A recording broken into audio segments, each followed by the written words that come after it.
Hey, Kel, how are you? I'm doing good. That's good, man. Thank you for your time, first of all. I know you're very busy. Oh, no problem, man. No problem. I want to start off by a brief introduction about who you are for our younger readers. I know who you are and I grew up on you, but for our younger subscribers, I would just like for you to introduce yourself and get them caught up to speed. Okay. For the younger readers, well, they can probably. I'm from Nickelodeon, the Nickelodeon show, Keenan and Kel, all that. The movie Good Burger. The '90s are all that is on Nickelodeon now. So I know the younger generation is watching that now. It's back on Nick. Most recently, I am on a show called Motor City on Disney XD that you can check out. Play the character of Dutch. It's a real cool show, like Fast and Furious and Terminator type of show, mixed together. Really cool, set in the future. And then I'm also on Wild Grinders on Nicktoons, which is Rob Dyrdek's cartoon. I play JJ, skateboarding character on there. So real cool show. I like to skateboard, so I thought that was a cool show. So fun cartoon. So yeah. Cool, that sounds great.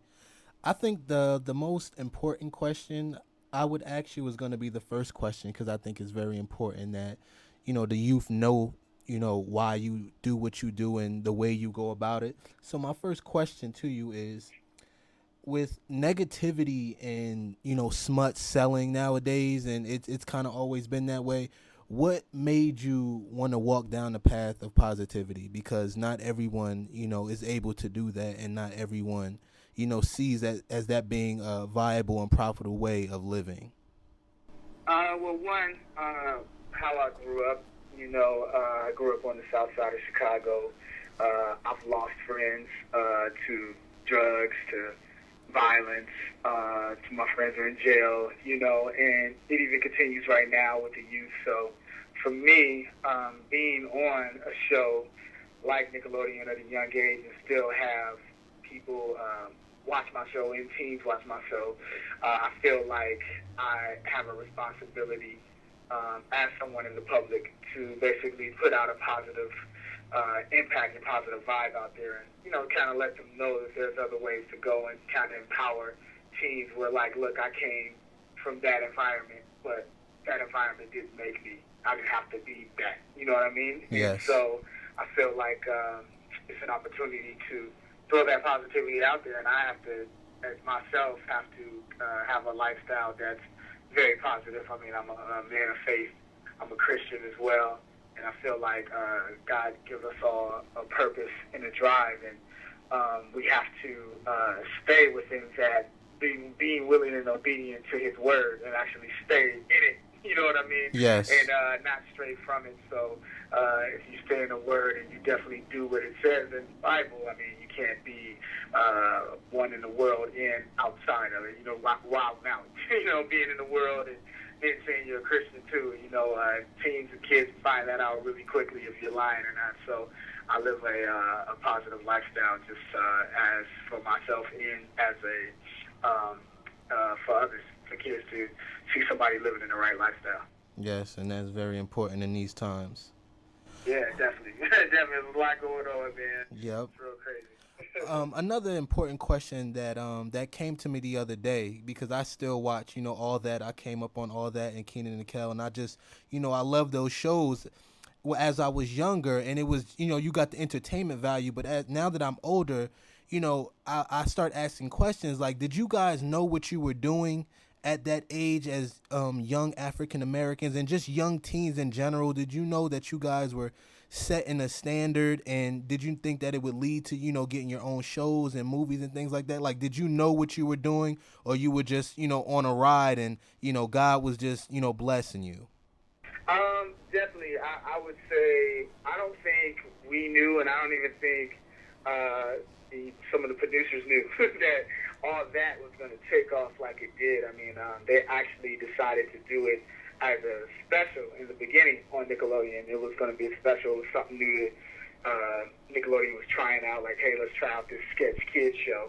And the producers were like, hey, if the ratings are through the roof, let's pick the show up, it would be on air. And of course, the ratings went through the roof. And from there, it just blew up, and it was the next big thing, next big the sketch show.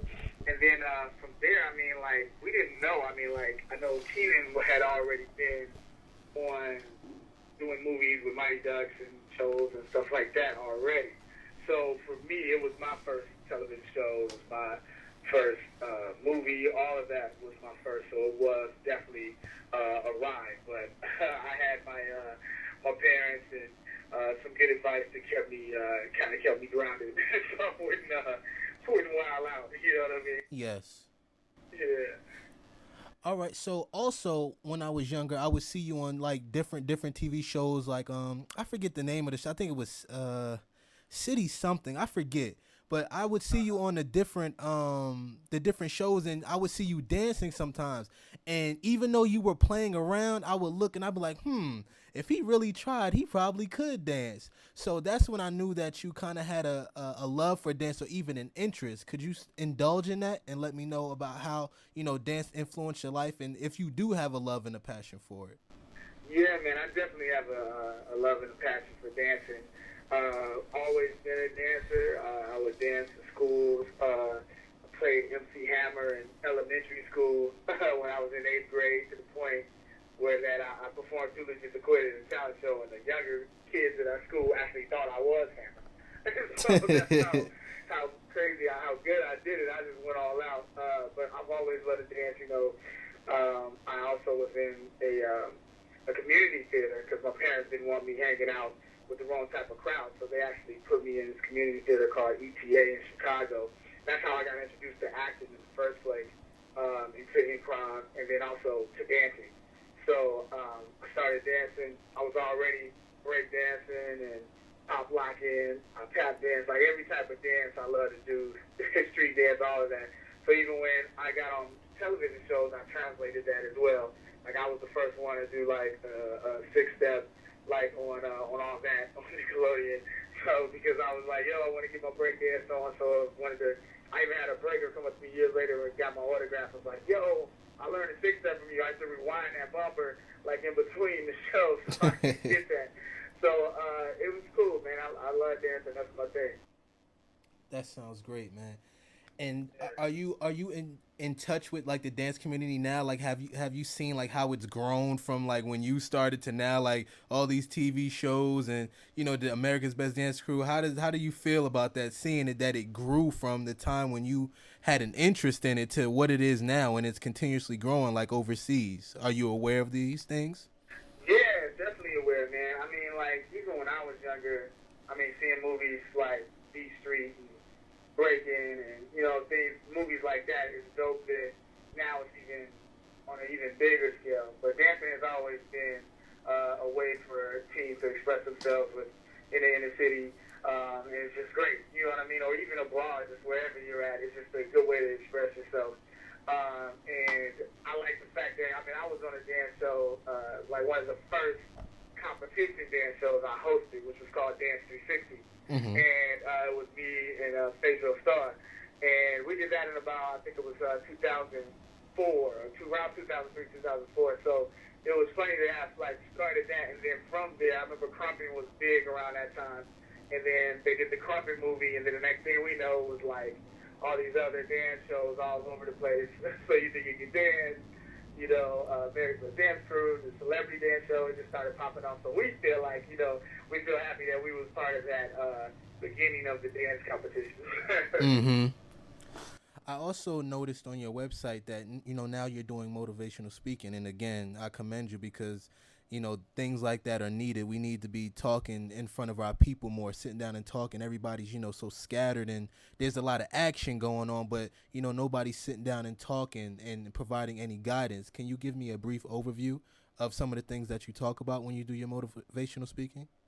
Yeah, definitely. Motivational speaking, I tell them I can relate to a lot of the kids just because of my background and where I came up in Chicago. It's very similar. Like, it's nothing different than the south side of Chicago than the south side of Compton. You know what I mean? Or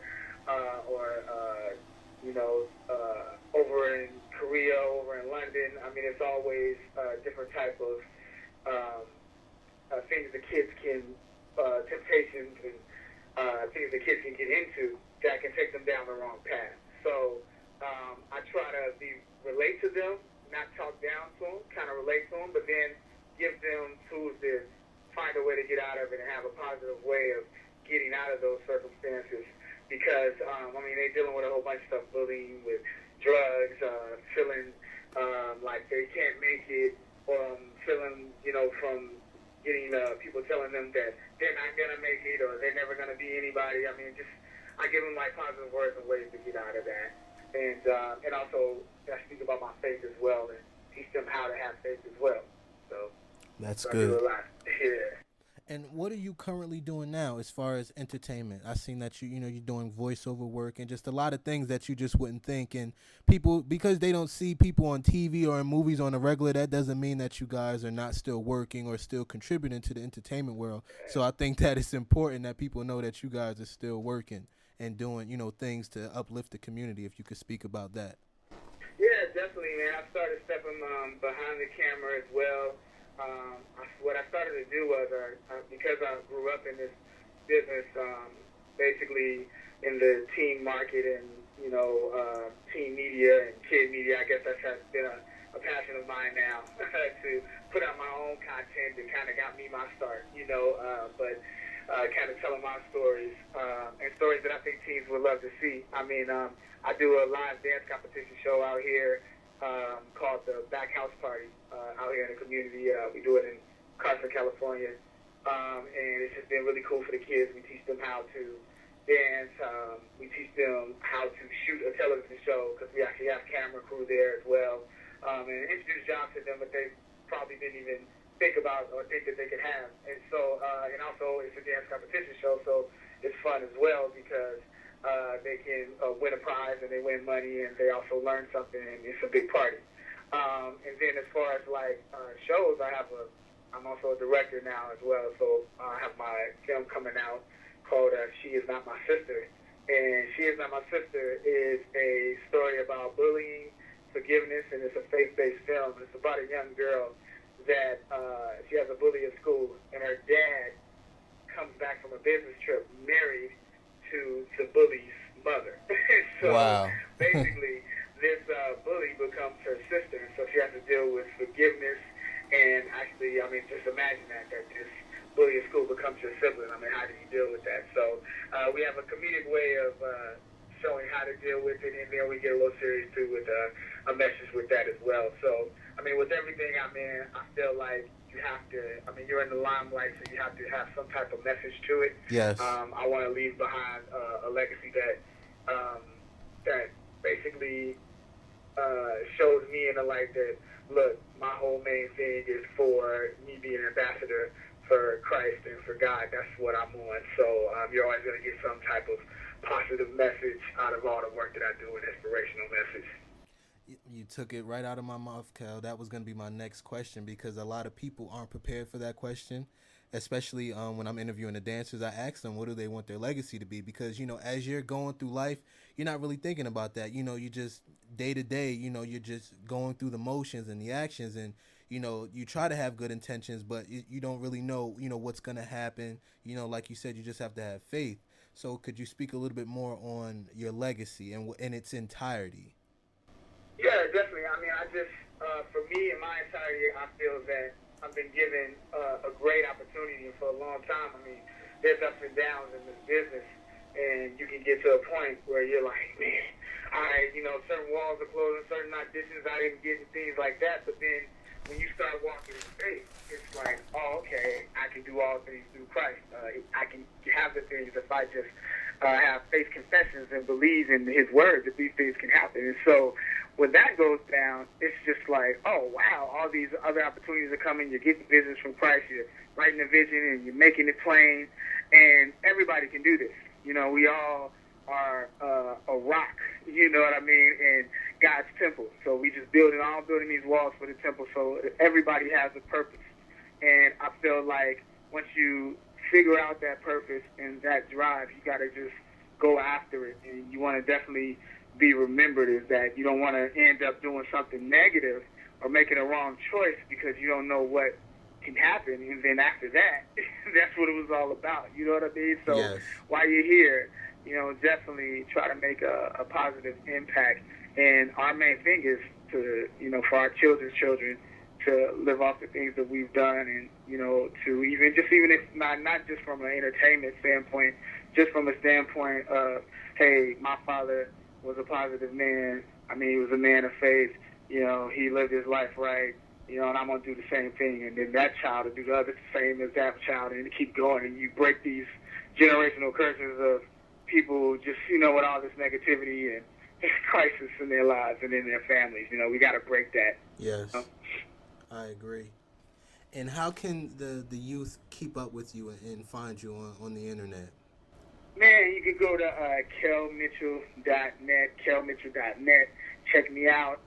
You can also check me out on Twitter. Follow me on Twitter at I am Kel Mitchell.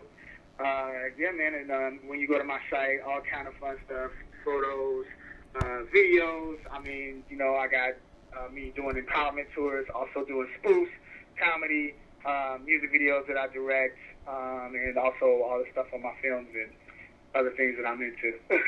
Check it out. Well, thank you again, Kel. I really appreciate it from the bottom of my heart that you even took the time to do this. I think that it's going to help a lot of people, as far as guidance, because I think that's the main thing that's missing in our society. There's a lot of talented people. There are a lot of young people just looking for direction and guidance, and that's what our magazine pretty much stands for. We're just trying to give them the answers or just options, because there's tons of options out there, and that's the problem. They get they always get sucked into the negativity. So we're just trying to be that positive option. We're not trying to force it down nobody's throat. We're just saying, hey, we're here too. And so I just want to thank you for contributing to that. We really appreciate it. Oh, no problem, man. No problem. Thanks for having me on, man. That's cool.